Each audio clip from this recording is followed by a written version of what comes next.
വീണ്ടും വരുന്നതിനുമായ കർത്താവായ യേശു ക്രിസ്തുവിന്റെ നാമത്തിൽ നിങ്ങൾക്ക് ഏവർക്കും വന്ദനം. மீண்டும் வருகிற இரட்சகராய் இருக்கிற இயேசு கிறிஸ்துவின் நாமத்தில் உம்மை யாவரையும் வாழ்த்தி வரவேற்கிறோம். ഇന്നത്തെ ചിന്തയ്ക്കായിട്ട് നാം വായിക്കാൻ പോകുന്ന വേദഭാഗം റോമൻസ് 1:17. இன்றைக்கு உம்மதியில் பகிர்ந்து கொள்ள எடுத்துக்கொண்டிருக்கிற வசனம் ரோமருக்கு எழுதின நிருபம் 1:17 நாம் வாசிக்கிறோம்.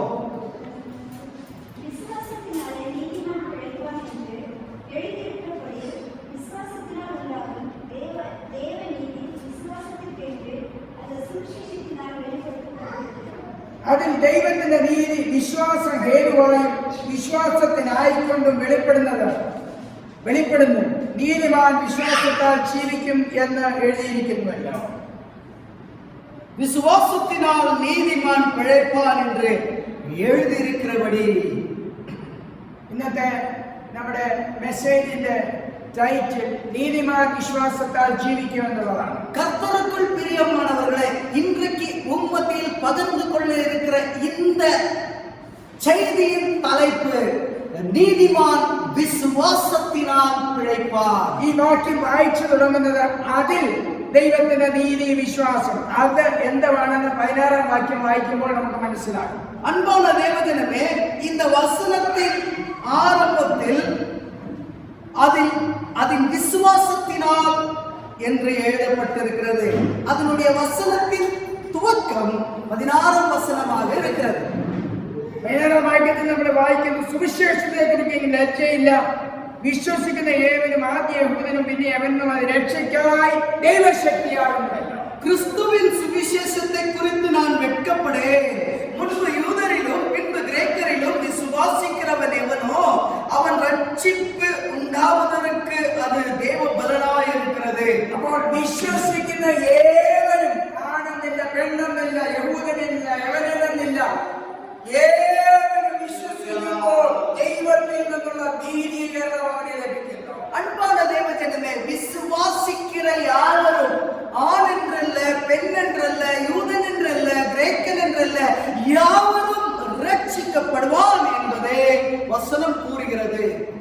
പൗലോസ് ഈ വാക്യം കോട്ട് ചെയ്തിരിക്കുന്നത് ഹബക്കൂക്കിന്റെ പ്രവചനത്തിൽ നിന്നാണ്. இந்த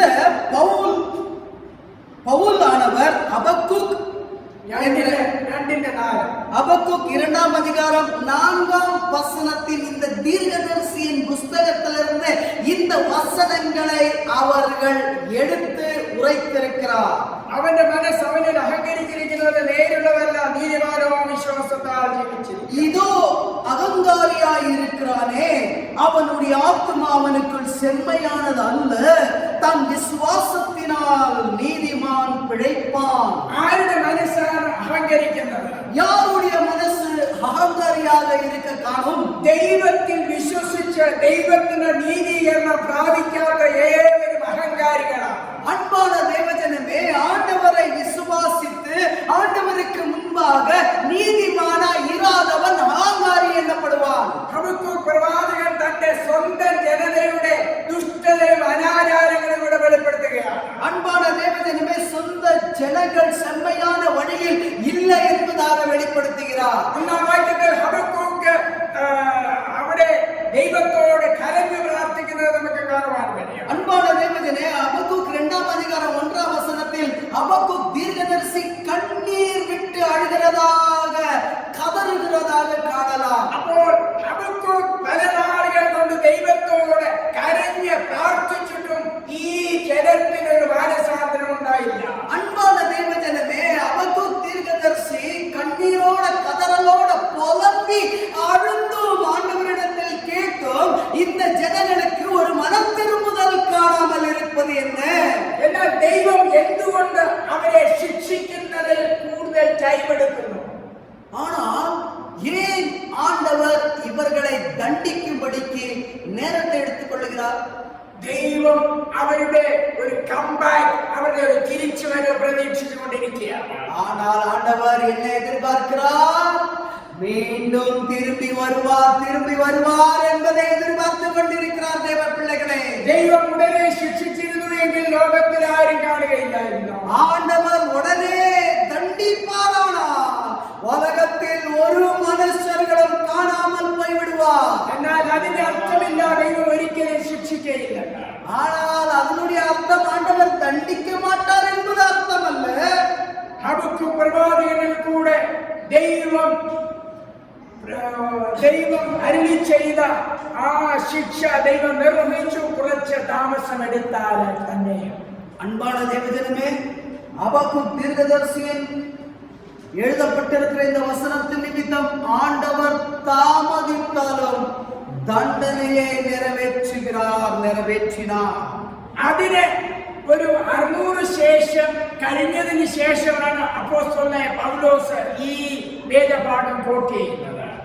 600 வருடத்துக்கு பிறகு இந்த வசனத்தை பவுல் ஆனவர் உறுதிப்படுத்துகிறார், அதை அவர் எழுதுகிறார். 21 വാക്യത്തിൽ നമ്മൾ വായിക്കുന്നു, റോമൻസ് 3:21, ഇപ്പോഴോ ദൈവത്തിന്റെ നീതി വിശ്വസിക്കുന്ന എല്ലാവർക്കും യേശു ക്രിസ്തുവിന്റെ വിശ്വാസത്താലുള്ള ദൈവനീതി തന്നെ ന്യായപ്രമാണം കൂടാതെ വെളിപ്പെട്ടു വന്നിരിക്കുന്നു.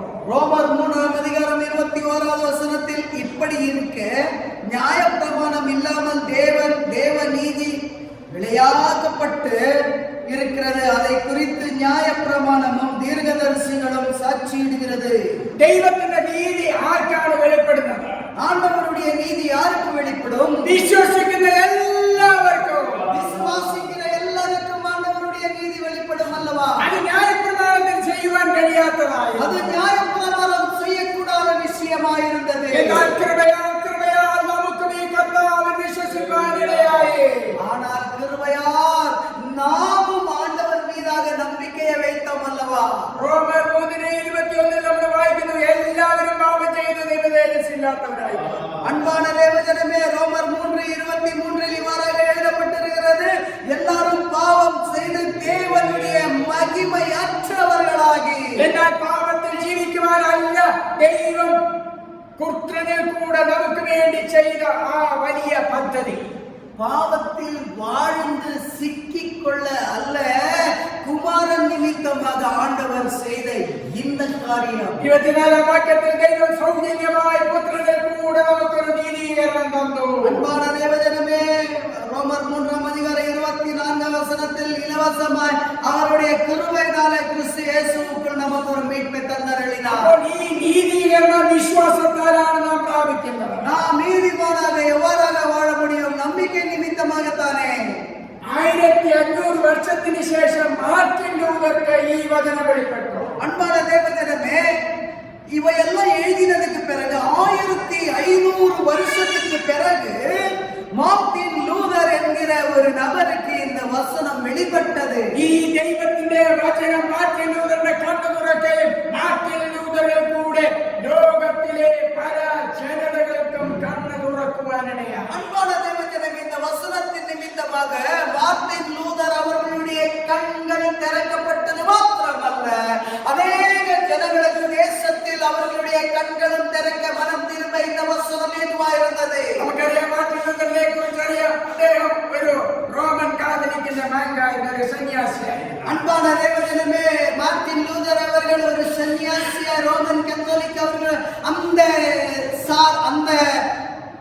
സഭയിൽ സന്യാസിയായിരുന്നാർ. താൻ സന്യാസിയായിട്ടും തന്റെ പാപത്തിന്റെ കുറ്റബോധം താൻ ചെയ്തു വന്ന ആചാരങ്ങളിൽ കൂടെ അത് മാറ്റുവാൻ കഴിഞ്ഞില്ല. அன்பான தேவஜனமே, அவர் சன்னியாசியாயிருந்தும் அவர் பின்பற்றி வந்த அந்த சம்பிரதாயங்களை மாற்ற முடியாமல் சூழ்நிலையில் சிக்கிக் கொண்டிருந்தார். എന്നാൽ നമ്മൾ വായിച്ച റോമൻസ് 1:17 വാക്യം തന്റെ കണ്ണ് തുറപ്പിച്ചു. அன்பான தேவஜனமே, ரோமர் 1:17 அவருடைய கண் திறக்கப்பட்டது. The righteous shall live by faith. நீதிமான் விசுவாசத்தினால் நீதிமான் பிழைப்பார். അപ്പോൾ നാം നീതിമാനാകുന്നത് നമ്മുടെ സൽപ്രവൃത്തി കൊണ്ടല്ല, കർത്താവായ യേശു ക്രിസ്തു നമ്മെ നീതിമാന്മാരായി തിരഞ്ഞെടുത്തത് കർത്താവിന്റെ ക്രൂശമരണത്തിലുള്ള വിശ്വാസം മുഖേനയാണ്. அன்பான தேவஜனமே, ஆண்டவருடைய சிலுவை நிமித்தமாக நம்மை நீதிமானாக மாற்றி നാളുകൾക്ക് ശേഷം അപ്പോസ്തലനായ പൗലോസിന് ഇത് വെളിപ്പെട്ടു. பவுலுக்கும் இது வெளிப்பட்டது.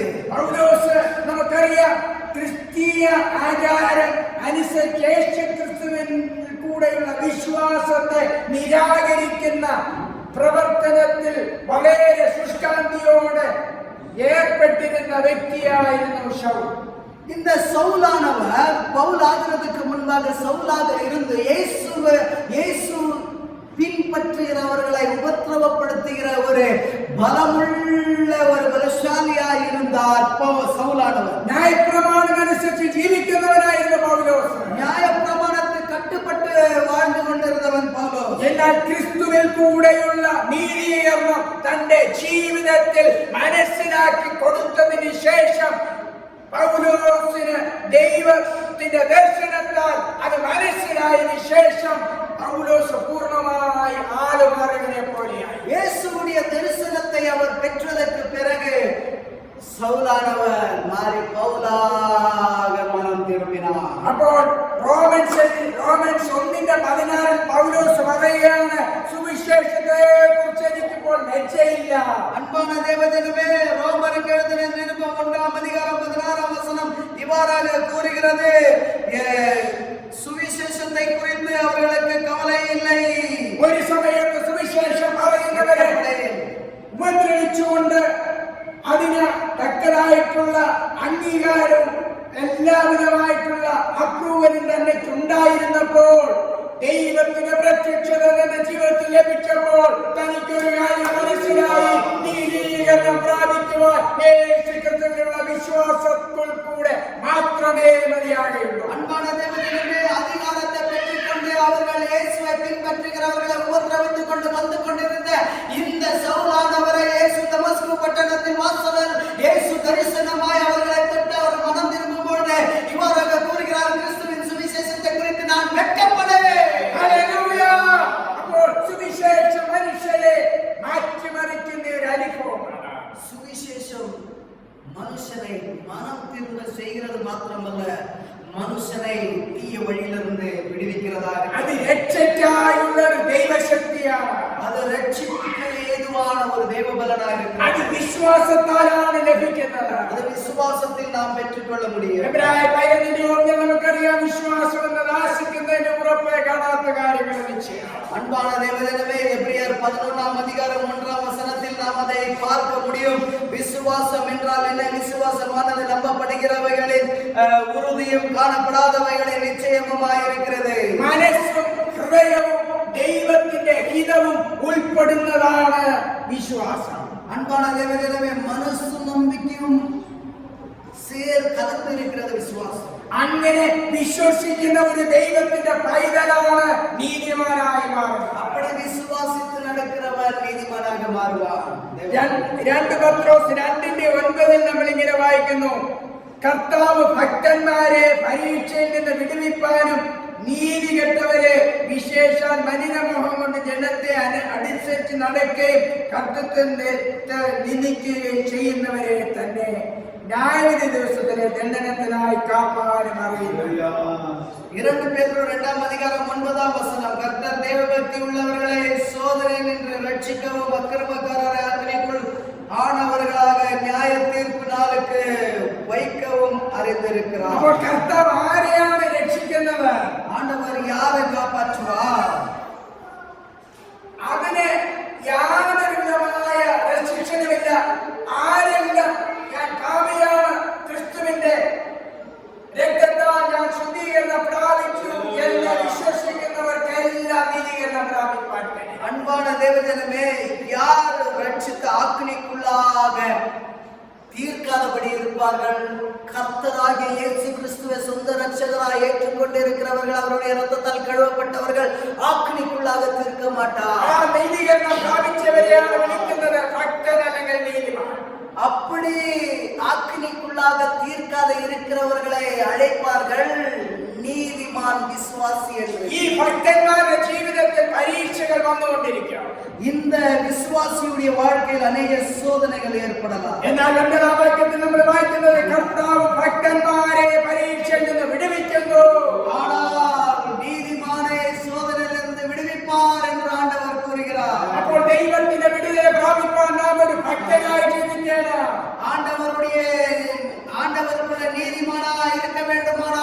நீ விசுவாசியாக காணப்பட வேண்டும். ക്രിസ്ത്യാനികളുടെ ഇടയിൽ ഒരു പറച്ചിലുണ്ട്, ലോകത്തിൽ ആരും നീതിമാനില്ല. കാരണം ദൈവത്തിന് തന്നെ പറഞ്ഞ സകലരും ദൈവത്തിൽ നിന്ന് അന്യപ്പെട്ടിരിക്കുന്നു. கிறிஸ்தவர்கள் இவ்வாறாக சொல்லுவார்கள், யாரும் நீதிமான் அல்ல, ஆண்டவருடைய சமூகத்தை விட்டு அகன்று. അങ്ങനെയാണെങ്കിൽ പിന്നെ ആരാണ് സ്വർഗത്തിൽ പോകുന്നത്? ആരും സ്വർഗത്തിൽ പോകില്ല.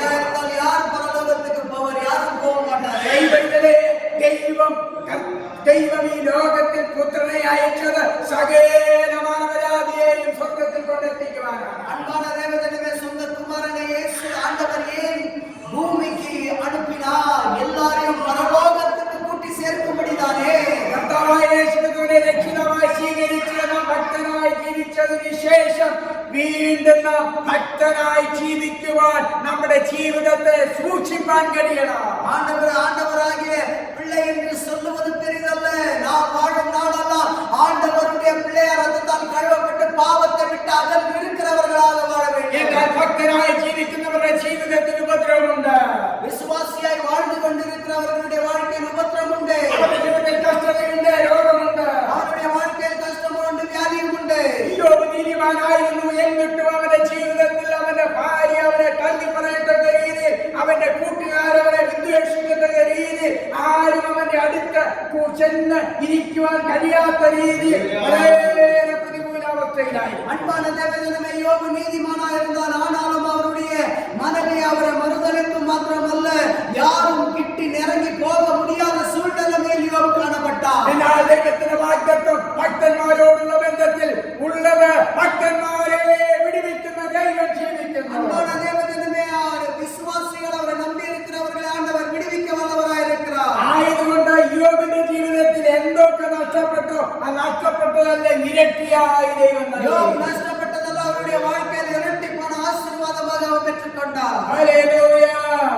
ദൈവമേ, നമ്മുടെ ജീവിതത്തിൽ ഓരോ ദിവസവും ഒരു ഭക്തനായി ജീവിക്കാൻ കഴിഞ്ഞില്ല എങ്കിൽ കർത്താവ് വരുന്ന സമയത്ത് നമുക്ക് പോകുവാൻ കഴിയില്ല. அன்பான தேவஜனமே, ஒரு நீதிமான ஒரு விசுவாசியாக காணப்படாவிட்டால் ஆண்டவர் வரும்பொழுது நாம் கைவிடப்படுவோம். അവർക്കാണ് പറയുവാൻ കഴിയുന്നത്, ഞാൻ വിശ്വാസത്താൽ ജീവിക്കും. அவர் சொல்லப்படும், நான் விசுவாசத்தினால் பிழைக்கிறேன் என்று.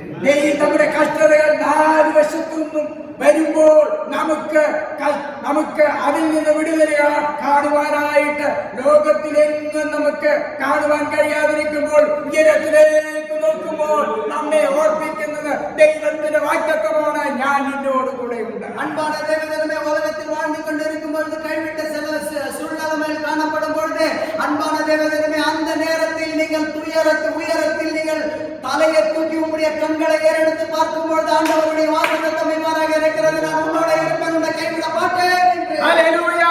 കർത്താവ് പരീക്ഷയിൽ ഭക്തന്മാരെ വിടുവിക്കുമെന്ന് വാഗ്ദത്തം ചെയ്തു. சோதனைகளில் ஆண்டவர் விடுவிப்பார் என்ற வாக்குத்தத்தம் உண்டு. എന്നാൽ നീതി കെട്ടവരെ എന്താണ് ചെയ്യുന്നത്? ஆனால் അനീതിമാன்கள் என்ன செய்வார்? ആ 2:9 തന്നെ പറയുന്നു, അവരെ ന്യായവിധി ദിവസത്തിലെ ദണ്ഡനത്തിനായി കാപ്പാൻ വെച്ചിരിക്കുക. அன்பான தேவஜனமே, அக்கிரமக்காரரை அக்கினிக்குள்ளானவர்களாக நியாய தீர்ப்பு நாளுக்கு வைக்கவும் மறைந்திருக்கிறார். ആയതുകൊണ്ട് ഓരോ ദിവസവും നാം സൂക്ഷ്മതയോടെ ജീവിച്ചില്ല എങ്കിൽ നാം ഒരു ഭക്തരായി ഈ ലോകത്തിൽ ജീവിക്കാൻ കഴിയുന്നതല്ല. அன்பான தேவஜனமே, நாம் விசுவாசியாக நீதிமானாக வாழவிட்டால் இந்த உலகத்தில் வாழ முடியாத விஷயம். നമ്മുടെ കഴിവ് കൊണ്ടോ നമ്മുടെ യാതൊരുമായ പണം കൊണ്ടോ പ്രശസ്തി കൊണ്ടോ നമുക്ക് ഒരു നീതിമാനായി ജീവിക്കാൻ കഴിയുന്നതല്ല. அன்பான தேவஜனமே, நாம் வாழ்ந்திருக்கிற இந்த உலகத்தில் நம்முடைய செல்வாக்கோ, நம்முடைய பணத்தினாலோ, நம்முடைய உயர்வு பதவினாலோ நாம் உலகத்தில் வாழ முடிகிறதில்லை. എന്നാൽ സ്വർഗത്തിൽ നിന്ന് നമുക്കൊരു നീതി ലഭിച്ചു. ஆனால் പരലോകത്തിലിருந்து നമുക്ക് ഒരു നീതി கிடைத்தது. പുത്രനിൽ കൂടെയുള്ള വിശ്വാസമാണ് ആ നീതിക്ക് നമുക്ക് പോസിബിളായി മാറുന്നത്. அன்பான தேவஜனமே, சாத்தியமாக குமாரன் நிமித்தமாக, சொந்த குமாரன் நிமித்தமாக இந்த நீதியானது நமக்கு கை சேர்ந்தது. യോഹന്നാന്റെ സുവിശേഷം ഉൽപ്പത്തി പുസ്തകം 15:6 നമുക്ക് അബ്രഹാമിനെ കുറിച്ച് കാണുവാൻ കഴിയുന്നു. ஆதியாகமம் 15ஆம் அதிகாரம் 6ஆம் வசனத்தில் நாம் ஆபிரகாமை காணலாம். അവൻ യഹോവയെ വിശ്വസിച്ചു, അത് അവന് നീതിയായി കണക്കിട്ടു. ஆண்டவரே 15ஆம் அதிகாரம் 6ஆம் வசனம், அவன் கர்த்தரை விசுவாசித்தான், அது அவனுக்கு நீதியாக எண்ணினார். 17:1 നമുക്ക് കാണുവാൻ കഴിയുന്നത് അബ്രഹാം 99 വയസ്സായപ്പോൾ ദൈവത്തിന്റെ പ്രത്യക്ഷത അബ്രഹാമിനുണ്ടായി. 17-ാം അധികാരം 1-ാം വചനം 99 വയതാണപ്പോൾ കർത്തർ അബ്രഹാമുക്ക് ദർശനമാണ്. അബ്രഹാമിനോട് ദൈവം പറഞ്ഞത്, നീ എന്റെ മുൻപാകെ നടന്ന് നിഷ്കളങ്കനായിരിക്കാം. அன்பான தேவஜனமே, நீ எனக்கு முன்பாக நடந்து கொண்டு உத்தமனாயிரு. யார் இந்த பக்தர்? ദൈവത്തിന്റെ കർത്താവ് സ്വന്തം രക്ഷിതാവായി സ്വീകരിച്ച് ദൈവത്തിന് മുൻപാകെ നിഷ്കളങ്കനായി നടക്കുന്നവരാണ്. அன்பான தேவஜனமே, யார் இந்த பக்தன் என்று பார்த்தா, யார் இந்த விசுவாசி என்று பார்த்தால், ஆண்டவருக்கு முன்பாக உத்தமனும் நீதிமானுமாய் நடக்கிறவர். ദൈവത്തിന്റെ പ്രത്യക്ഷത അവരുടെ ജീവിതത്തിൽ ഉണ്ടാകും. ஆண்டவருடைய எல்லா நம்பிக்கையின் நல் அற்புதங்கள் அவருடைய வாழ்க்கையில் உண்டாகும். അവരുടെ കുറവുകളെ ദൈവം തീർത്തു കൊടുക്കും. அவருடைய குறைவுகளை ஆண்டவர் தீர்த்து வைப்பார். അവരുടെ ഹൃദയത്തിലെ ആഗ്രഹങ്ങളെ ദൈവം സാധിക്കും. ഹൃദയത്തിൻ വാഞ്ചകളെ நிறைவேற்றுவார். ഒരു കാര്യം മാത്രം ചെയ്താൽ മതി. ஒரு காரியம் மாத்திரம் செய்தால் போதும். ലോകത്തിൽ ഒരു ഭക്തനായി ജീവിപ്പാൻ കഴിയണം. உலகத்தில் ஒரு உண்மையுள்ள விசுவாசியாக காணப்பட வேண்டும். 17:15 അവിടെ അബ്രഹാമിന് അവരുടെ ജീവിതത്തിൽ അസാധ്യമായിട്ടുള്ള ഒരു വാഗ്ദത്തം ലഭിക്കുകയാണ്. 17-ാം അധികാരം 15-ാം വചനത്തിൽ അവന് ഒരു അസാധ്യമായ വാഗ്ദത്തം പെറുகிறான். അവിടെ ഒരു മകനെ ദൈവം വാഗ്ദത്തം ചെയ്യുകയാണ്. ஒரு மகனை ஆண்டவர் வாக்குத்தத்தம் செய்கிறார். 17-ാം വാക്യത്തിൽ അബ്രഹാമിനെ വിശ്വസിക്കാൻ കഴിഞ്ഞില്ല. 17-ാം വചനത്തിൽ അത് അബ്രഹാമുക്ക് വിശ്വസിക്ക முடியவில்லை. അബ്രഹാം കപടം വിചാരിച്ച് 100 വയസ്സുള്ള മകനെ ജനിക്കുമോ, 90 വയസ്സുള്ള സാര പ്രസവിക്കുമോ? அன்பான தேவஜனமே, இவ்வாறாக எழுதப்பட்ட 100 வயதானவனுக்கு பிள்ளை பிறக்குமோ, 90 வயதான சாராவுக்கு பிள்ளை பெறுவாளோ? ഈ രണ്ട് ക്വസ്റ്റ്യൻസും റീസണബിൾ ക്വസ്റ്റ്യൻസ് ആണ്. இந்த ரெண்டு കേൾവികളും നന്നാக இருக்கிற കേൾവി മാത്രമേ. നമ്മുടെ ജീവിതത്തിൽ ദൈവത്തിന്റെ വാഗ്ദത്തങ്ങൾ പലതും നിവർത്തീകരിക്കപ്പെടുവാൻ പല തടസ്സങ്ങളും മാനുഷികമായി നമുക്ക് കാണുവാൻ കഴിയും. அன்பான தேவஜனமே, अनेक விஷயங்கள் மாம்சீகமாக நாம் அதை காண முடியும். എന്നാൽ അബ്രഹാം അതേപോലെ വിശ്വസിച്ചു. நியாயமான கேள்வியா இருந்தாலும் அப்ரஹாம் ஆண்டவர் சொன்னதை விசுவாசித்தார். അബ്രഹാമിനോട് ദൈവം താൻ ആയിരിക്കുന്ന സ്ഥാനത്ത് നിന്ന്, ആയിരിക്കുന്ന ഇടത്തു നിന്ന് താൻ കാണിപ്പാനിക്കുന്ന ദേശത്തേക്ക് പോകുവാൻ കൽപ്പന കൊടുത്തു. அன்பான தேவஜனமே, காணக்கூடாத காண முடியாத நாட்டுக்கு ஆண்டவர் போ என்று கட்டளையிட்டார். 12:1 വലിയ അസാധ്യ മനുഷ്യന് ചെയ്യുവാൻ കഴിയാത്ത, അല്ലെങ്കിൽ ചെയ്യുവാൻ ഒരിക്കലും ആഗ്രഹിക്കാത്ത ഒരു ദൗത്യമാണ് അബ്രഹാമിന് ദൈവം നൽകിയത്. 12:1. அன்பான தேவஜனமே, 12-ாம் அதிகாரம் 1-ாம் வசனத்தில் செய்ய முடியாத காரியத்தை அப்ரஹாமுக்கு ஆண்டவர் கூறுகிறார். നീ നിന്റെ ദേശത്തെയും ചർച്ചക്കാരെയും പിതൃഭവനത്തെയും വിടേണോ? கர்த்தர் ஆபிரகாமிற்கு, நீ உன் தேசத்தையும் நின்னத்தையும் தகப்பனாகிய உன்னுடைய வீட்டையும் விட்டு புறப்பட்டு ഞാൻ നിന്നെ കാണിപ്പാനിരിക്കുന്ന ഒരു ദേശത്ത്, நான் உனக்கு காண்பிக்கும் தேசத்துக்கு போ.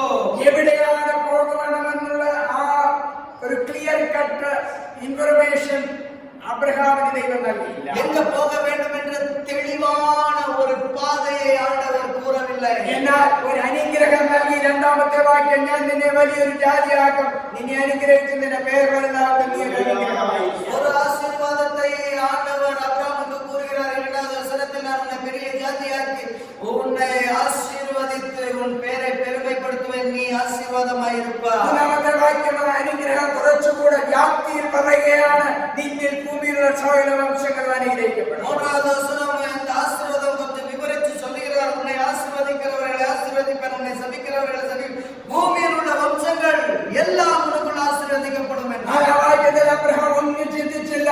താൻ ചെയ്യാൻ പോകുന്നത് വലിയ ഒരു ബുദ്ധിമുട്ടുള്ള ദൗത്യമാണെങ്കിൽ തന്നെയും ദൈവം പറഞ്ഞതനുസരിച്ച് അത് ചെയ്യുവാനായിട്ട് ஒரு பெரிய கடினமான காரியமா இருந்தாலும் 4வது வசனத்தில் அவர் செய்ய முன் வருகிறார்.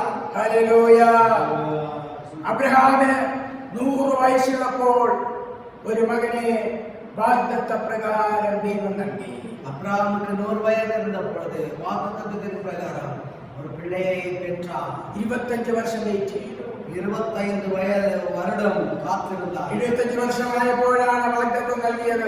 എന്നാൽ കാത്തിരുന്ന് ഒടുവില് ഇങ്ങനെയും ചിന്തിപ്പാനിടയായി, ഇനി ഈ വാഗ്ദത്തം നടക്കുമോ? 25 வருடம் காத்திருந்தான். 75 வயதில் வாக்குத்தத்தத்தை பெற்றான். 25 வருடம் காத்திருந்து இன்னும் இது நடக்குமோ என்று கேள்விக்குறியாயிருக்கிறது. ദൈവത്തിന്റെ വാഗ്ദത്തം ഉവ്വെന്ന് പറഞ്ഞാൽ ഉവ്വാകാതെ നിവർത്തിക്കുക തന്നെ ചെയ്യും. அன்பான தேவஜனமே, ஆண்டவருடைய வாக்குத்தத்தம் ஆம் என்றால் ஆம் என்றே നടന്നേറും. 25 വർഷം കഴിഞ്ഞിട്ടും ഉൽപ്പത്തി പുസ്തകം 21:1 നമ്മൾ വായിക്കുന്നത്, താൻ വാഗ്ദത്തം ചെയ്തിരുന്നത് യഹോവ സാറയ്ക്ക് നിവർത്തിച്ചു കൊടുത്തു. 21ஆம் அதிகாரம் 1ஆம் வசனத்தில் நாம் வாசிப்போமாகில், கர்த்தர் தம் சொல்லியிருந்தபடி சாராள் பேரில் கடச்சுமானார். கர்த்தர் தம் உரைத்தபடியே സാറാൾക്ക് ചെയ്തരുളിനാർ. ദൈവം ഒരു വാഗ്ദത്തം നൽകുമ്പോൾ ആ വാഗ്ദത്തോടുള്ള ബന്ധത്തിൽ സമയം ചിലപ്പോൾ നൽകുകയില്ല. ഇന്ന സമയത്ത് എന്ന് ചിലപ്പോൾ നൽകുകയില്ല. അങ്ങനെ കൊടുക്കുന്ന സമയം പറഞ്ഞ് കൊടുക്കുന്നത് കൊണ്ട് എന്നാൽ അബ്രഹാമിന്റെ ജീവിതത്തിൽ എന്ന് മകൻ ജനിക്കുമെന്ന് പറഞ്ഞില്ല. அன்பான தேவஜனமே, சில ஆசீர்வாதங்கள் நேரத்தை உரைத்து சொல்வது உண்டு. சில ஆசீர்வாதங்கள் நேரத்தை கூறாமல் ஆசீர்வதிக்கிறதும் உண்டு. அப்ரஹாமை நேரத்தை கூறாமல் ஈசாக்கை பெற ஆசீர்வதித்தார். എന്നാൽ ആ 25 വർഷവും അവർ വിശ്വാസത്തോടെ ആയിരുന്നെങ്കിൽ തന്നെയും അവർക്ക് ഈ വാഗ്ദത്തത്തിന് ഓൾട്ടർനേറ്റീവായിട്ട് ഒരു ഷോർട്ട് കട്ടിലേക്ക് അവർക്ക് പോകേണ്ടി വന്നു. இந்த 25 வருடம் காத்திருக்காதபடி அவர்களுக்கு துணிவுண்டாகி அவர்கள் வேற ஒரு குறுக்கான பாதையில் கடந்து செல்ல பார்க்கிறார். അങ്ങനെയാണ് ഹാഗാരിൽ കൂടെയുള്ള ഇസ്മായേലിന്റെ ജനനം. அப்படியாக ஆகார் நிமித்தமாக இஸ்மவேலுடைய சந்ததி അത് കുടുംബത്തിൽ വളരെ പ്രശ്നമുള്ളതാക്കി. அது குடும்பத்தில் மிகவும் பிரச்சனை ഉണ്ടാക്കി. അപ്പോൾ നാം എന്താണ് ഇതിൽ നിന്ന് മനസ്സിലാക്കേണ്ടത്? നാം என்ன புரிந்து கொள்ள வேண்டும்? ദൈവം വാഗ്ദത്തം ചെയ്താൽ ആ വാഗ്ദത്തം നിവർത്തിയാകുന്നവരെ കാത്തിരിക്കണം. വാഗ്ദത്തം ചെയ്താൽ വാഗ്ദത്തം നിറവേറും വരെ കാത്തിരു. ഹല്ലേലൂയ. വാഗ്ദത്തം ചെയ്തവൻ വിശ്വസ്തനാണെന്നുള്ള ആ ചിന്ത നമ്മുടെ ജീവിതത്തിൽ എപ്പോഴും നമ്മെ മുൻപോട്ട് നടത്തും. வாக்குத்தத்தம் செய்தவர் உண்மையுள்ளவர் என்ற சிந்தை நமக்குள்ளாக எப்பொழுதும் காணப்பட வேண்டும். ഹല്ലേലൂയ. എന്നാൽ വീണ്ടും അബ്രഹാമിനെ ദൈവം പരീക്ഷിക്കുകയാണ്. மீண்டும் அப்ரஹாமை ஆண்டவர் சோதிக்கிறார். ഇവിടെ 25 വർഷം വെയിറ്റ് ചെയ്യേണ്ടി വന്നിട്ടും തനിക്കൊരു 25 വർഷത്തിന് ശേഷം മകനെ ലഭിച്ചിട്ടും ആ മകൻ വളർന്ന ഒരു അഡൽട്ടായി തീർന്നപ്പോൾ ദൈവം പറയുകയാണ്, ആ മകനെ എനിക്ക് മടക്കി തരണം. அன்பான தேவஜனமே, 25 வருடம் காத்திருந்து அந்த பிள்ளை ஒரு சற்று வயதுக்கு வரும்பொழுது அந்த பிள்ளையை பலிக்காக அர்ப்பணிக்க வேண்டும் என்கிறார். നമ്മുടെ ജീവിതത്തില് നാം എല്ലാവരും മക്കളായതുകൊണ്ട്, നീതീകരണം പ്രാപിച്ചത് കൊണ്ട് ദൈവത്തിന്റെ വാഗ്ദത്തത്തിന് നമ്മൾ അർഹരായവർ. We are eligible for the promises of God. அன்பான தேவஜனமே, நாம் தேவனுடைய பிள்ளைகள் என்று நியமிக்கப்பட்டார். நாம் ஆண்டவருடைய ஆசீர்வாதத்தை பெற்றுக்கொள்ள தகுதி உள்ளவர்களாக காணப்பட வேண்டும். നമ്മുടെ കഷ്ടതകളിൽ ദൈവം വിടുവിക്കുമെന്ന് ദൈവം വാഗ്ദത്തം ചെയ്തിട്ടുണ്ട്. நம்முடைய சூழ்நிலைமை மாறும் பொழுது ஆண்டவர் நம்மை விடுவிப்பார் என்ற வாக்குத்தத்தம். എന്നാൽ ഒരു കണ്ടീഷൻ, ഭക്തരെയാണ് ദൈവം വിടുവിക്കുന്നത്. ஆனால் ஒரு நிபந்தனை உண்டு. யாரை ஆண்டவர் விடுவிப்பார்? ஆண்டவருடைய பிள்ளையை വിശ്വാസിയായ இருக்கிறவனை വിടുവിப்பார். അപ്പോൾ പ്രതികൂലങ്ങളിൽ കൂടെ പോകുമ്പോഴും ഭക്തനായി ജീവിക്കാൻ കഴിഞ്ഞാൽ ദൈവത്തിന്റെ വാഗ്ദത്തം നമ്മുടെ ജീവിതത്തിൽ വെളിപ്പെടുക തന്നെ ചെയ്യും. அன்பான தேவஜனமே, அப்படி இருக்கிற நேரத்தில் நாம் விசுவாசியாக பிரச்சனையின் மத்தியில் இருந்தால் ஆண்டவர் நம்மை விடுவிப்பார். ദൈവം ഒരു വാഗ്ദത്തം ചെയ്താൽ ആ വാഗ്ദത്തം മറന്നു പോവുകയോ ആ വാഗ്ദത്തം നിവർത്തിക്കാതിരിക്കുകയോ ചെയ്യുകയില്ല. அன்பான தேவஜனமே, ஆண்டவர் வாக்குரைத்த தேவன். ஆண்டவர் சொன்னபடி செய்வார். ഹബക്കൂക്ക് 2:3 നമ്മൾ ഇങ്ങനെ വായിക്കുന്നു, ദർശനത്തിന് ഒരു അവധി വെച്ചിരിക്കുന്നു, അത് സമാപ്തിയിലേക്ക് ബന്ധപ്പെട്ട സമയം തെറ്റുകയില്ല, അത് വൈകിയാലും അതിനായി കാത്തിരിക്കുക, അത് വരും നിശ്ചയം താമസിക്കുകയില്ല. அன்பான தேவஜனமே, அபக்கூக் தீர்க்கதரிசியின் புஸ்தகம் 2ஆம் அதிகாரம் 3ஆம் வசனம், குறித்த காலத்துக்கு தரிசனம் இன்னும் வைக்கப்பட்டிருக்கிறது, முடிவில்லாத விளங்கும், அது பொய் சொல்லாது, அது தாமதித்தாலும் அதற்கு காத்திரு, அது நிச்சயமாய் வரும், அது தாமதிப்பது. വാഗ്ദത്തത്തിന്റെ ജീവിതത്തിൽ പ്രാപിച്ചപ്പോൾ അവർക്ക് വളരെ സന്തോഷമായി. வாக்குத்தத்தம் அவருடைய வாழ்க்கையில் அவர்களுக்கு கிடைத்த போது அவர்களுக்கு மிகவும் சந்தோஷமா இருந்தது. എന്നാൽ പ്രതീക്ഷിക്കാത്ത ഒരു പരീക്ഷയാണ് അബ്രഹാമിന്റെ ജീവിതത്തിൽ ദൈവം ഒരുക്കുന്നത്. எதிர்பாராத ஒரு சோதனை அப்ரஹாமுடைய வாழ்க்கையில் வருகிறது. അതിന്റെ 22:2 നീ സ്നേഹിക്കുന്നതിന്റെ ഏകനായ ഇസ്ഹാക്കിനെ തന്നെ കൂട്ടിക്കൊണ്ട് മോരിയ ദേശത്തേക്ക് ചെന്ന് അവിടെ ഞാൻ നിന്നോട് കൽപ്പിക്കുന്ന ഒരു മലയിൽ അവനെ ഹോമയാഗം കഴിക്കാം. 22ஆம் அதிகாரம் ஆதியாகமம் 2ஆம் வசனத்தில் அப்பொழுது அவர் உன் புத்திரனும் உன் ஏகசுதனும் உன் நேசகுமாரனும் ஆகிய ஈசாக்கை நீ எப்பொழுதும் அழைத்துக் கொண்டு மோரியா தேசத்துக்கு போய் அங்கே நான் உனக்கு குறிக்கும் மலைகளில் ஒன்றின் மேல் அவனை தகன பலியாக பலியிடு. മനുഷ്യരെ ചിന്താക്കുഴപ്പത്തിലാക്കുന്ന ഒരു സന്ദർഭമാണ് ഇവിടെ ഉണ്ടായിരിക്കുന്നത്. அன்பான தேவஜனமே, மனுஷனுக்கு குழப்பத்தை உண்டாக்குகிற ஒரு சூழ்நிலை இதுவே. എന്നാൽ അബ്രഹാം ദൈവത്തിൽ നിന്ന് എന്ത് കേൾക്കുന്നോ അത് അതേപോലെ അനുസരിക്കുന്ന ഒരു സ്വഭാവമായിരുന്നു. அப்ரஹாம் ஆண்டவரிடம் கேட்ட வார்த்தைக்கு கீழ்ப்படிகிற மனுஷனாக இருந்தார். 22:3 അബ്രഹാം അതികാലത്ത് എഴുന്നേറ്റു. 22ஆம் அதிகாரம் 3ஆம் வசனத்தில் அப்ரஹாம் அதிகாலையில் எழுந்திருந்தார். ദൈവത്തിന്റെ വാഗ്ദത്തം തന്റെ ജീവിതത്തിൽ താമസിച്ച് ലഭിച്ച ആ മകൻ തന്റെ ജീവിതത്തിൽ വന്നത് ഒരു അനുഗ്രഹമാണ്. അത് തന്നെയല്ല, ആ ഇസാക്കിൽ കൂടെ വേണം ദൈവം കൽപ്പിച്ചിട്ടുള്ള അനുഗ്രഹങ്ങളെല്ലാം തന്റെ ജീവിതത്തിൽ ഭാവിയിൽ അനുഭവിക്കാം. அன்பான தேவஜனமே, அவருடைய எதிர்காலத்தில் ஈசாக் நிமித்தமாக அநேக ஆசீர்வாதங்களை பெற்றுக்கொள்ள வேண்டியதா இருக்கிற நேரத்தில் ஒரு சோதனை. എന്നാൽ ഇസാക്കിനെ തിരിച്ചു വിളിച്ചാൽ ആ വാഗ്ദത്തങ്ങളെല്ലാം മനുഷ്യ രീതിയിൽ നിഷ്ഫലമായി. ஆனா ஈசாக்கை மீண்டும் திருப்பி அழைத்தால் வாக்குத்தத்தம் மீண்டும் திருப்பி சென்று விடுமோ என்று மாம்சீகரமான சிந்தை. എന്നാൽ അബ്രഹാം അതൊന്നും ചിന്തിച്ചില്ല. அப்ரஹாம் அதுவும் சிந்திக்கவில்லை. ഇവകളെ നമ്മുടെ ജീവിതത്തിൽ നാം വിചാരിക്കാത്ത രീതിയിൽ വിഷയങ്ങൾ വരുമ്പോൾ നമുക്ക് അതിനെപ്പറ്റി ചിന്തിക്കേണ്ട കാര്യമില്ല. ദൈവത്തിന് ഓൾറെഡി അതിനോടുള്ള ബന്ധത്തിൽ വലിയൊരു പദ്ധതിയുണ്ട്. ஆண்டவரே, பிரியமானவர்களே, நீங்கள் சிந்திக்க வேண்டிய விஷயம் ஒன்றுமில்லை. ஏனென்றால் நமக்கு நேரடிகிற சூழ்நிலையில் ஆண்டவர் ஏற்கனவே முன்னவே ஒரு யோசனையை வைத்திருக்கிறார். ഈ കാര്യം ദൈവം സാറായോടോ മറ്റുള്ള ആരോടും വ്യക്തമായി പറഞ്ഞില്ല.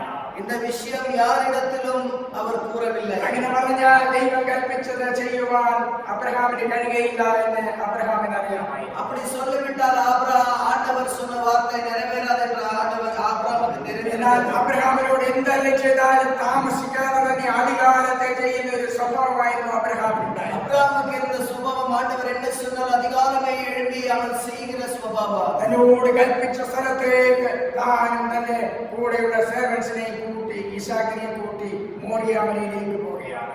அவனுக்கு சொன்ன வார்த்தையை கீழ்ப்படிந்து அவனுக்கு சொன்ன இடத்தில் ஈசாக்கையும் கட்டையும் அப்ரஹாமும் வேலையாட்களை கூட்டிக் கொண்டு 3 ദിവസം യാത്ര ചെയ്തു. 3 நாள் பிரயாணம் செய்தார். 3 ദിവസം കഴിഞ്ഞപ്പോൾ ദൈവം കൽപ്പിച്ച മല ദൂരത്ത് നിന്ന് കണ്ടു. 3 நாள் முடிந்ததுக்கு பிறகு ஆண்டவர் சொன்ன அந்த மலையை നാം വിശ്വാസത്തോടെ യാത്ര ചെയ്യുമ്പോൾ ആദ്യത്തെ ദിവസം ചിലപ്പോൾ നമ്മൾ പ്രതീക്ഷിക്കുന്നത് കാണുകയില്ല. அன்பான தேவஜனமே, அதனுடைய அர்த்தம் என்னவென்று பார்த்தால் நாம் விசுவாசத்தோடு நடக்கும் பொழுது முதல் நாள் நமக்கு காணாமல் இருக்கலாம். എന്നാൽ കണ്ടില്ല എന്ന് പറഞ്ഞാൽ നാം യാത്ര ചെയ്യേണ്ടത് ഞാൻ കാണൂ. அற்புதம் காணவில்லை என்று அந்த அவிவிசுவாசத்தினால் நீங்கள் பிரயாணம் செய்கிறதல்ல, நான் காணுவேன் என்ற விசுவாசத்தினால் செய்ய வேண்டும். അങ്ങനെ മോരിയാ ദേശത്ത് കണ്ടപ്പോൾ അബ്രഹാം തന്റെ സേവൻസിനെ അവിടെ വെച്ച്, കാരണം സേവൻസിനെ കൊണ്ടുപോയി കഴിഞ്ഞാൽ യാഗം നടക്കുകയില്ല. அன்பான தேவஜனமே, மோரியா மலையை அவர் தூரத்திலிருந்து கண்ட பொழுது வேலைக்காரரை அவர்கள் கீழே நிற்க வைத்தார். എന്നിട്ട് താൻ പറയുകയാണ്, ബാലനും അവിടെ തുളച്ചെന്ന് ആരാധകൻ നിങ്ങൾ മടങ്ങി വരാം. நானும் பிள்ளையாண்டும் நான் மேலே சென்று ஆராதித்து நான் மீண்டு வருவோம். അബ്രഹാമിന്റെ വിശ്വാസം ഇവിടെ വെളിപ്പെടുകയാണ്. அப்ரஹாமுடைய விசுவாசம் இங்கு வெளிப்படுகிறது. ഇസാക്കിനെ യാഗം കഴിക്കാനാണ് താൻ പോകുന്നെങ്കിലും തനിക്കൊരു വിശ്വാസമുണ്ട്. യാക്കോബ് താനുമായിട്ട് മകനായി തന്നെ മടങ്ങി വരും. அன்பான தேவஜனமே, மகனும் நானும் ஆராதிக்க செல்லுகிறோம். அவருக்கு ஒரு நம்பிக்கை உண்டு, மீண்டும் நானும் மகனும் திரும்பி வருவோம். പലപ്പോഴും നമ്മുടെ സാഹചര്യം, നമ്മുടെ വാഗ്ദത്തം നമ്മുടെ ജീവിതത്തിൽ നടക്കുവാൻ തടസ്സമായിട്ടുള്ള കാര്യങ്ങളാണെങ്കിൽ തന്നെയും നാം വിഷമിക്കേണ്ട, നാം ഭാരപ്പെടേണ്ട. വാഗ്ദത്തം ചെയ്തവൻ വിശ്വസ്തനാണ്, നാം അത് കാണും. அன்பான தேவஜனமே, சில வேளையில் நிலைமைகள் மாறி வாக்குத்தத்தங்கள் நிறைவேறாமல் இருக்கிற அளவுக்கு காணக்கூடும். நீ நீங்கள் பயப்பட வேண்டாம். ஆண்டவர் வாக்குத்தத்தம் செய்த தேவன் வாக்குத்தத்தத்தை நிறைவேற்றுவார். ആറാമത്തെ വാക്യത്തിൽ ഇപ്പോൾ അബ്രഹാമും ഈശാക്കും മാത്രമാണ് നടക്കുന്നത്. 6வது வசனத்தில் ஆபிரகாமும் ஈசாக்கும் நடக்கிறார். അപ്പോൾ 7ാമത്തെ വാക്യത്തിൽ ഈശാക്ക് ഒരു വിഷമിപ്പിക്കുന്ന ഒരു ചോദ്യം പിതാവിനോട് ചോദിച്ചു. 7வது வசனத்தில் ஒரு கவலை உண்டாகுகிற கேள்வியை ஈசாக்கு தகப்பனிடத்தில் கேட்கிறார். തീയും വിറകുമുണ്ട്, എന്നാൽ ഹോമയാഗത്തിന് ആട്ടിൻകുട്ടി എവിടെ? அன்பான தேவஜனமே, நெருப்பும் கட்டயம் இருக்கிறது, தகன பலிக்கு ஆட்டுக்குட்டி எங்கே? എന്നാൽ 8ാമത്തെ വാക്യത്തിൽ അബ്രഹാം പതറാതെ ഒരു മറുപടി പറഞ്ഞു. அதுக்கு 8வது வசனத்தில் கலங்காமல் அப்ரஹாம் ஒரு பதிலுக்கு ஒரு பிரதி உத்தரத்தை கூறுகிறார். എന്താണ് അബ്രഹാം പറഞ്ഞത്? ദൈവം കരുതിക്കൊണ്ടോ. இதனுடைய உத்தரம் என்ன? தேவன் பார்த்துக் கொள்வார். നമ്മുടെ ജീവിതത്തിൽ അത് തന്നെയാണ് വാഗ്ദത്തം. நம்முடைய வாழ்க்கையில் இதுவே வாக்குத்தத்தம். தேவன் பார்த்துக் கொள்வார். നമ്മുടെ ജീവിതത്തിൽ നമുക്ക് ലഭിക്കേണ്ടത് നാം നമ്മുടെ മുൻപിൽ വെളിപ്പെട്ടില്ലെങ്കിൽ തന്നെയും വെളിപ്പെടുമെന്നുള്ള വിശ്വാസത്തോടെ നാം യാത്ര ചെയ്യുമ്പോൾ പലരും നമ്മോട് ചോദിക്കുന്നു, വിശ്വസിച്ചത് എന്തിയെന്ന് ചോദിക്കുമ്പോൾ നമുക്ക് പറയുവാൻ കഴിയാം, ദൈവം അതെന്നെ എനിക്ക് വെളിപ്പെടും. அன்பான தேவஜனமே, அநேக ஜனங்களுக்கு முன்பாக நீங்கள் ஒரு விஷயத்தை சொல்லி இருந்து அது நடக்காமல் இருக்கும் பொழுது அவர்கள் உங்களிடத்தில் கேள்வியை கேட்கும் பொழுது நீங்கள் சொல்ல வேண்டும், ஆபிரகாம் கூறின வார்த்தை அவர்கள் கேட்பார்கள், எங்கு நீ இவ்வளவு விசுவாசித்து உனக்கு கிடைக்காமல் இருக்கிறது என்று நீங்கள் அவர்களுக்கு சொல்ல வேண்டிய வார்த்தை ஆபிரகாம் சொன்னது போல ஆண்டவர் எல்லாவற்றையும் பார்த்துக் கொள்வார். ഹല്ലേലൂയ. നമുക്ക് ഏറ്റെടുക്കാം ആ വാഗ്ദത്തം നമ്മുടെ ജീവിതത്തിൽ ഓരോ ദിവസവും. എന്റെ ആവശ്യങ്ങൾ എന്റെ ദൈവം എനിക്ക് നൽകി തരും. என்னுடைய தேவைகளை ஆண்டவர் சந்திப்பார் என்று நாம் சொல்ல வேண்டும். എന്നാൽ ഭക്തനായി ജീവിക്കണം. ஆனால் என்ன செய்ய வேண்டும்? நீங்கள் பக்தனாக வாழ வேண்டும். എങ്ങനെ ഭക്തൻ? അബ്രഹാമിനെ പോലെ. അബ്രഹാമെ പോലെ ഭക്തനാக வாழ வேண்டும். ദൈവത്തിലുള്ള വിശ്വാസം എന്റെ ജീവിതത്തിൽ എത്രമാത്രം ഉണ്ടായിരുന്നെന്ന് നമുക്ക് ആ യാത്രയിൽ കാണാൻ കഴിയും. அன்பான தேவஜனமே, அப்ரஹாம் போல நீங்கள் யாராக இருக்க வேண்டும்? அப்ரஹாம் போல பக்தனாக இருந்து நீங்கள் வாழ வேண்டும். 22:10 നമ്മൾ കാണുവാൻ കഴിയുന്ന അബ്രഹാം കയ്യിൽ അവനെ അവിടെ യാഗപീഠത്തിന്മേൽ കെട്ടി തന്റെ മകനെ അറുക്കേണ്ടതിന് കൈ എടുത്തെന്ന് പറയുകയാണ്. அன்பான தேவஜனமே, അതിന് 10 10வது வசனத்தில் 22 அதிகாரம் 10ஆம் வசனத்தில் பின்பு ஆபிரகாம் தன் குமாரனை வெட்டும்படிக்கு தன் கையை நீட்டி கத்தி எடுத்தார். അവിടെ നമുക്ക് അനുസരണമുള്ള മകനെ കാണാൻ കഴിയും. அன்பான தேவஜனமே, இங்கு கீழ்ப்படுகிற சுபாவம் உள்ள ஒரு மகனை காணலாம். കുറച്ചു മുൻപ് പിതാവിനോട് ചോദിച്ചത്, യാഗം കഴിക്കുന്നതിനുള്ള മൃഗം. அன்பான தேவஜனமே, சற்று நேரத்துக்கு முன்பாக பலிக்காக எங்கு என்னத்தை தகன பலிக்காக ஆட்டுக்குட்டி எங்கே? ഹോമയാഗത്തിനുള്ള ആട്ടിൻകുട്ടി എവിടെ? தகன பலிக்காக இருக்கிற ஆட்டுக்குட்டி எங்கே என்று கேட்ட நபர் ഈ അബ്രഹാമിന്റെ മകൻ ചോദിച്ചതുപോലെ നമ്മോട് ചിലർ ചോദിക്കും, നിങ്ങൾ പ്രതീക്ഷിക്കുന്ന ആ വിഷയം എവിടെയാണ്? அன்பான தேவஜனமே, இப்பொழுது ஈசாக்கு அப்ரஹாமிடத்தில் கேட்டது போல அநேகர் உங்களிடத்தில் கேட்கலாம், எதிர்பார்த்து கொண்டிருக்கிற விஷயம் ஏன் இன்னும் உங்களுக்கு கிடைக்காது இருக்கிறது? അബ്രഹാമിന് ഡീറ്റെയിലായിട്ട് അറിയില്ല, എങ്കിലും ദൈവത്തിൽ വിശ്വസിച്ച് പറഞ്ഞ ദൈവം കരുതി. அப்ரஹாமுக்கு பொதுவாக அது தெரியாமல் இருந்திருக்கலாம். ஆனால் அவன் சொன்ன வார்த்தை அவனுக்குள் இருந்த அந்த நம்பிக்கையில் ஆண்டவர் பார்த்துக் கொள்வார். ഞാൻ ഇങ്ങനെയാണ് വിചാരിക്കുന്നത്. ചിലപ്പോൾ അബ്രഹാം വിചാരിച്ചു കാണാം, അവിടെ ചെല്ലുമ്പോൾ ഒരു ആട്ടിൻകുട്ടിയെ ദൈവം അവിടെ ഒരുക്കി കിടത്തി കാണുമെന്ന് വിചാരിച്ചാണ്. இவ்வாறாக நினைத்திருக்கலாம். அப்ரஹாம் வரும்பொழுது ஆண்டவர் ஒரு ஆடை அங்கு ஆயத்தம் பண்ணி வைத்திருக்கிறார். എന്നാൽ ദൈവം അബ്രഹാം അതിനു വേണ്ടി വെയിറ്റ് ചെയ്തില്ല. ஆனால் அப்ரஹாம் அதுக்காக காத்திருக்கவில்லை. അനുസരണമുള്ള ഒരു മകനുമാണ്. കാരണം മകനോട് പറയുമ്പോൾ പ്രായമുള്ള മകനാണ്, വേണമെന്നുണ്ടെങ്കിൽ പപ്പായയിൽ നിന്ന് വിടുവിച്ച് വേണമെങ്കിൽ വിളിച്ച് സേവൻസിനെ വിളിച്ചു പറഞ്ഞ് ശബ്ദമുണ്ടാക്കി വേണമെങ്കിൽ അവിടുന്ന് ഒഴിഞ്ഞു പോകാമായിരുന്നു. அன்பான தேவஜனமே, அந்த மகன் கீழ்ப்படுகிற மகனாய் இருந்தபடியால் இவ்வாறாகவும் செய்திருக்கலாம். ஒருவேளை கீழ்ப்படியாமல் இருந்திருந்தால் அங்க இருக்கிறவர்களுக்கு சத்தமிட்டு கூக்குரல் எடுத்து அங்கிருந்து ஓடி இருக்கலாம். എന്നാൽ അനുസരിക്കുന്ന പിതാവിന്റെ അനുസരിക്കുന്ന മകനെ கீழ்ப்படிந்திருக்கிற தகப்பனுடைய கீழ்ப்படிமையின் பிள்ளை. അങ്ങനെയുള്ള കുടുംബമാണ് അനുഗ്രഹത്തിന്റെ കുടുംബം. அப்படி இருக்கிற குடும்பம் ஆசீர்வாதத்தின் குடும்பம். ഞാനൊരു കുടുംബവും அன்பான தேவஜனமே, யோசுவா 24ஆம் அதிகாரம் 15ஆம் வசனம், நானும் என் வீட்டாரும் கர்த்தரையே சேவிப்போம். 15ാമത്തെ വാക്യത്തിൽ ആകാശത്തു നിന്ന് ഒരു വലിയ വിളി അബ്രഹാമിന് കേൾക്കുകയാണ്. 16வது வசனத்தில் அவர் அப்ரஹாம் வானத்திலிருந்து ஒரு சத்தம் உண்டாயிருந்தது. ഈ കത്തി മകന്റെ മുകളിൽ പതിപ്പാൻ 1 സെക്കൻഡ് മതി. இந்த മണ്ണ് പറയുമ്പോൾ 1 സെക്കൻഡ്, 1 സെക്കൻഡ്. இந்த கத்தியானது மகன் மீதாக அதை வைக்கும்படிக்கு ஒரு நொடி போதும். അപ്പോൾ 15ാമത്തെ വാക്യത്തിൽ അവിടെ വലിയൊരു വിളി, ഉടനെ യഹോവയുടെ ദൂതൻ ആകാശത്തിൽ അബ്രഹാമേ അബ്രഹാമേ എന്ന് വിളിച്ചു.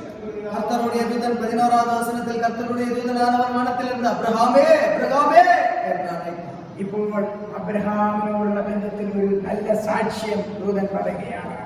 அப்ரஹாம சம்மதித்து அப்ரஹாமோட்டே இருக்கிற ஒரு நல்ல ஒரு சாட்சியை இங்கு நாம் காணலாம். നീ ദൈവത്തെ ഭയപ്പെടുന്നു ഞാൻ അറിയുന്നു. நீ ஆண்டவருக்கு தேவனுக்கு பயப்படுகிறவன் என்று இப்பொழுது அறிந்திருக்கிறேன். നമ്മുടെ ജീവിതത്തിന്റെ ഓരോ പ്രതികൂല സാഹചര്യങ്ങളും ദൈവത്തെ ഭയപ്പെടുന്നവനാണോ എന്ന് വീക്ഷിക്കുന്ന ഒരു ദൈവമുണ്ട്. அன்பான தேவஜனமே, எந்த சூழ்நிலையிலும் ஆண்டவருக்கு பயப்படுகிற பிள்ளையா நாம் இருக்கிறோமா என்று கவனிக்கிற ஆண்டவர். നമ്മുടെ പ്രതികൂലങ്ങൾ ഒരിക്കലും പറയുകയാണ്, ഓ ഇനി ഇതിനൊരു അന്തമില്ല, ഇനി ഇതിനൊരു പരിഹാരമില്ല, ഇത് ഞാൻ ഇങ്ങനെ கஷ்டப்படுகிறேன். பிரச்சனையின் மத்தியில நாம் இவ்வாறாக சொல்லக்கூடாது, ஐயோ இதிலிருந்து எனக்கு ஒரு விடுதலை இல்லை, இதுல நான் எவ்வாறாக சிக்கி தவிக்கிறேன் என்ற எதிர்மறையான வார்த்தை അങ്ങനെയാണെങ്കിൽ നാം ദൈവത്തെ ഭയപ്പെടുന്നവരല്ല. அப்படியா இருந்தால் நாம் ஆண்டவருக்கு பயப்படுகிறவர்கள். ദൈവത്തെ ഭയപ്പെടുന്നവനാരാണ്?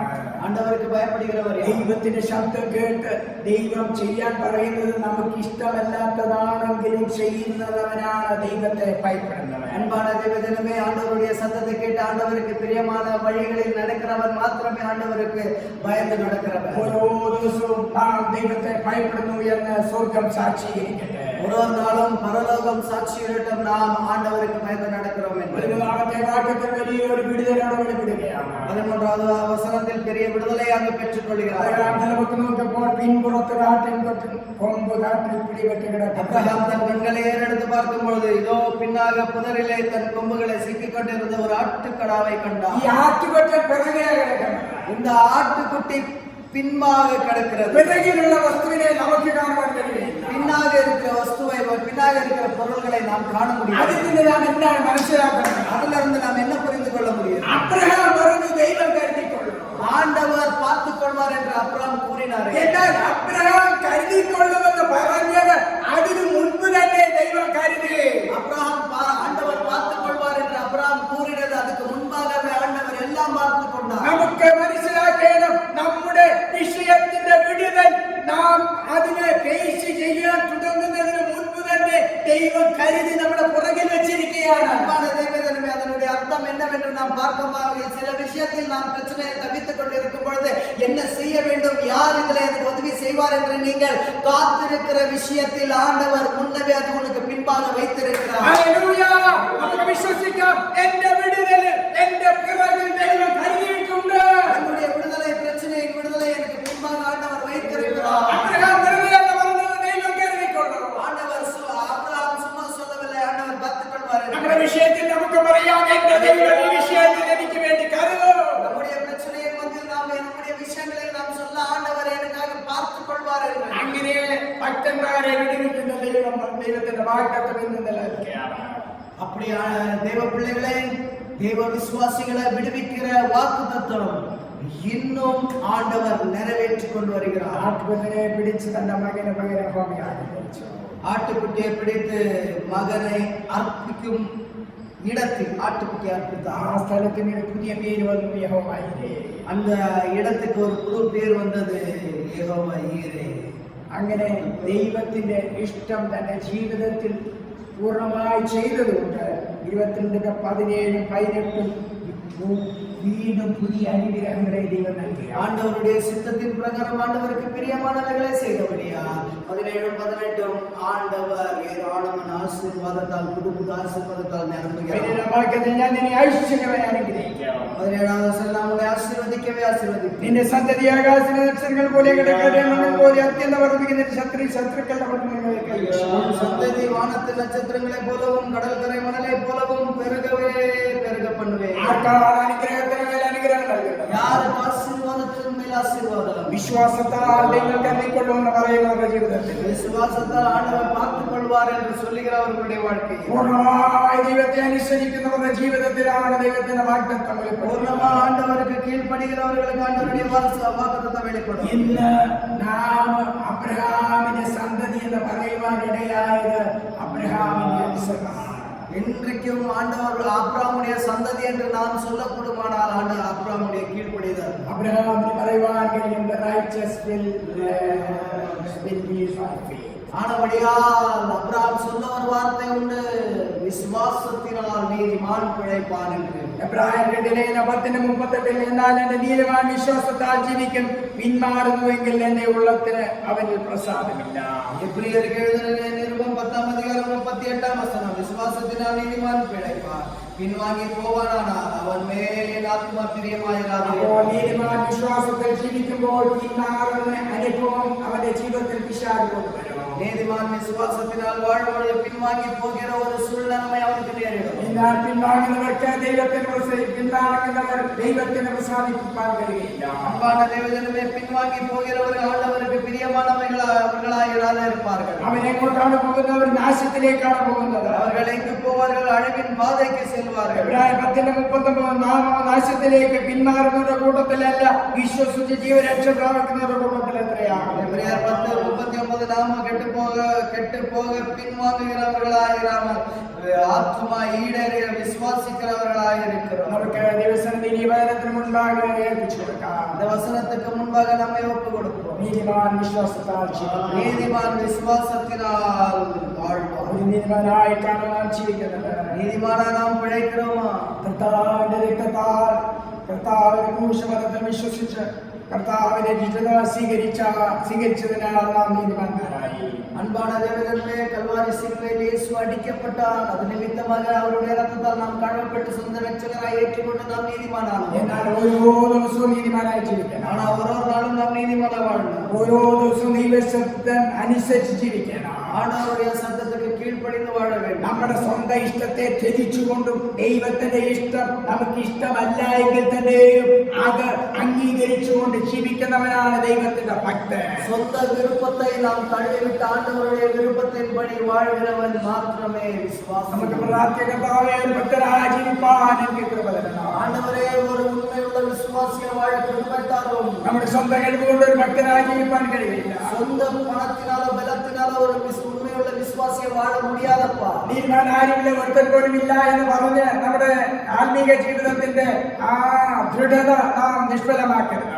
நீதிமான் ஒருவரும் இல்லை, எல்லாம் பாவம் செய்தவர்களே என்ற வாக்குத்தத்தத்தின் பிரகாரம் நாம் நடவாமல், അതുകൊണ്ടാണ് ദൈവം നമ്മെ നീതിമാന്മാരാക്കാൻ വേണ്ടി കാൽവരി ക്രൂശിൽ നമുക്ക് വേണ്ടി ജീവിതം. ஆனபடியால் நாம் நீதிமான் ஆகும்படிக்கு கல்வாரி சிலுவையில் அவர் ஜீவனை விட்டார். എന്നാൽ നീതിമാനായി നമുക്ക് ജീവിക്കാൻ കർത്താവിന്റെ കൽപ്പന അനുസരിച്ച് ദൈവത്തിന്റെ വചനമനുസരിച്ച് ദൈവത്തിന്റെ വഴിയിൽ തന്നെ ജീവിപ്പാൻ കഴിയുമെങ്കിൽ പ്രതികൂലങ്ങളെ കാണുമ്പോൾ എന്റെ ദൈവം എനിക്ക് വേണ്ടി കരുതുമെന്ന് വിശ്വസിച്ചുകൊണ്ട് യാത്ര ചെയ്താൽ ദൈവത്തിന്റെ അനുഗ്രഹം നമ്മുടെ മേൽ ഓരോ ദിവസവും നമുക്ക് പ്രാപിക്കാം. பிரச்சனையின் மத்தியில நீதிமானாக வாழ ஆண்டவருடைய வழியில் வாழ முடியுமானால் இப்படி இருக்கிறவர்கள் ஆண்டவர் எல்லாம் பார்த்துக் கொள்வார் என்று சொல்லி எல்லா விஷயத்திலும் ஆண்டவரை முன்வைத்து நாம் ஜெயத்தை பெற்றுக்கொள்வோம். നമുക്ക് തീരുമാനമെടുക്കാം, ഞാൻ വിശ്വാസത്താൽ ജീവിക്കാം. விசுவாசத்தினால் நாம் பிழைப்போம். അതിനാവശ്യമായിട്ടുള്ള அதுக்கு தேவையான பரலோகத்தில் இருக்கிற பலத்தை தேவனுடைய பலத்தை தந்தருள்வாராக. ஆமென்.